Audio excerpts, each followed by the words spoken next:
Deadmau5 was the secret headliner at the TwitchCon after party, freaking me out because I've seen him live before. He plays great sets. I love his music, but this is the guy who got me into dressing up and doing the whole playing music in the costume thing. If this guy could dress up in a red Mickey Mouse head and tour the world, I could certainly dress up as some obscure Mega Man villain and play my favorite kind of music.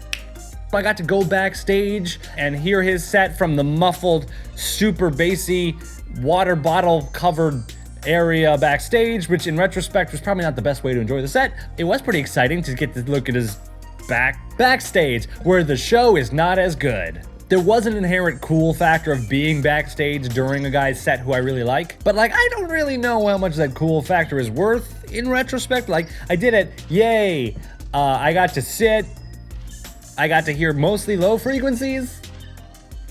I got to look at his back.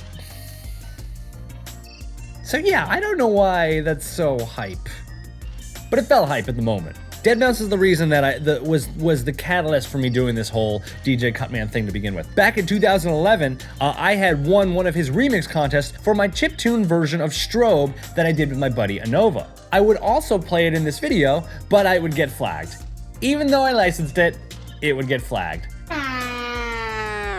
So me, Grimecraft, and Sushi Killer, we all wanted to get a chance to meet Deadmau5. We all were big fans. We hung out backstage until his set ended. And when it did, the natural thing that happens in a club where the last guy stops playing, the lights go on, and they're like, everybody out, everybody out. We thought, we'll go back to the green rooms, and we'll just catch him in the green room and we'll be able to say hi. So we go back from backstage, take a little loop around the venue, and go back to the Monster Cat green room. Nobody's in there, everyone's clearing out. So we try to keep going back to where we assume the Deadmau5 green room would be, and we're stopped by security. Really nice lady, but she's like, hey, you can't go back here. Well, we're with the artist, we just want to go say hi to our friend. And she goes, no one's allowed back here. Sorry. All right, we can fight this lady, but I didn't really want to fight the lady. So we're like, all right, it's fine. We're not gonna go past you. Your job is to make sure no one goes past you. Fine. So what we do is we go back behind stage, and there's a sus little hallway that runs along the back of the stage. So we all file into the sus hallway, and we go through past the lady she doesn't even know, Metal Gear Solid style. She can't see us in her little cone of vision. So we go through the little sus hallway, we pop out on the other side, and we can see the sign off in the distance.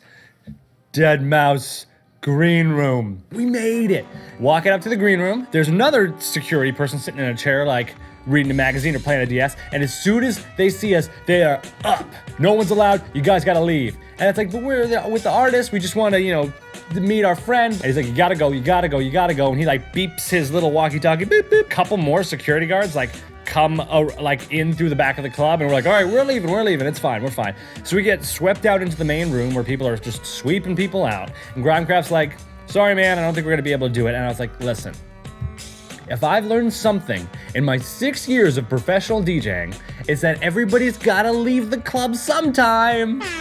So what we did is we went back around to the very first place we went to, and we went out the back door, the stage door. So we walk out the back door where there are two security guards just hanging out, and you could just tell that they're so happy to see someone who isn't each other after standing at that venue for the last 8 hours. So we start kicking the shit. Grimecraft is talking about how one security guy used to do security and work with AC/DC and do tour managing. I start talking to this other guy about Star Wars Clone Wars, which is just so good. I just finished watching it. The series is amazing. If you haven't seen Clone Wars, you gotta watch Clone Wars. So we get into this pretty deep conversation about the family lines in Star Wars. It's getting pretty deep. I'm like, yo, this security guard knows a lot about Star Wars, and I'm like, yeah, I like the lightsabers. They're so neat. I like the jumping. They're really good at jumping, those Jedi. But then out of nowhere, Deadmau5 just rolls out with one of his buddies, and I have to cut out the security guard who's talking about the ancestry of the Skywalker family. I'm like, that's the guy. And the security guard is like, we'll go talk to him.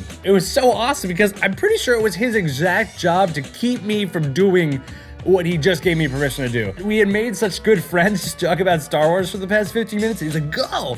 And I shouted, I was like, hey, Joel, I won your remix contest a couple years ago. And he spins around without even seeing me. No, you didn't. And I was like, yeah, dude, I did chiptune Strobe cover. You sent me some headphones. He goes, sent you headphones? Did you do it with LSDJ? Yeah, man. Oh, cool. And he puts his hand out for a handshake I guess you earned this. Shaking the hand of the guy who did the thing that made me want to do a thing too. And luckily, Grimecraft turned and hype about actually getting to see this guy. He's like, let me take a selfie! Grimecraft is not a ragamuffin, or I don't know what this voice is. I don't know why I did it. Grimecraft takes a selfie, we hand it to our buddy at Twitch staff, takes the picture, and that's where this picture came from. I say, yeah, dude, I really like your streams. I like how you play Diablo and whatever. And he was like, oh yeah, my friend sucks. And he points at his friend. I'm not good above level 50. And Joel like turns to me and goes, that's why I put it on level 51. You're like exactly what I thought you would be like. It's like not a moment passes, but a big black Escalade rolls up right next to him. He jumps in, he's like, see ya. And he's off into the night. And I did a really good job not fanboying. I'm proud of myself. I was like emotionally and mentally preparing myself to meet him ever since I like heard that he was gonna be the guy. I was like, I'm gonna tell him I won the remix contest.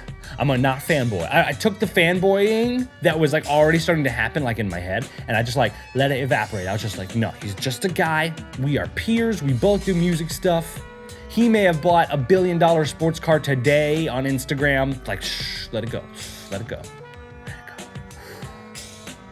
Like this awesome Japanese rainy day background behind me, just like let it wash away.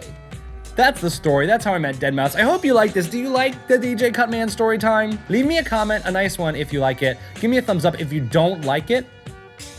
Don't leave a comment. Seriously. If you use bad words, it's out of here. CUTMAN Plays is supposed to be a family channel. None of my family watches it, but I imagine one day I will have a family member that will, and they will appreciate all of the nice comments. Thanks again for watching. I'll see you next time.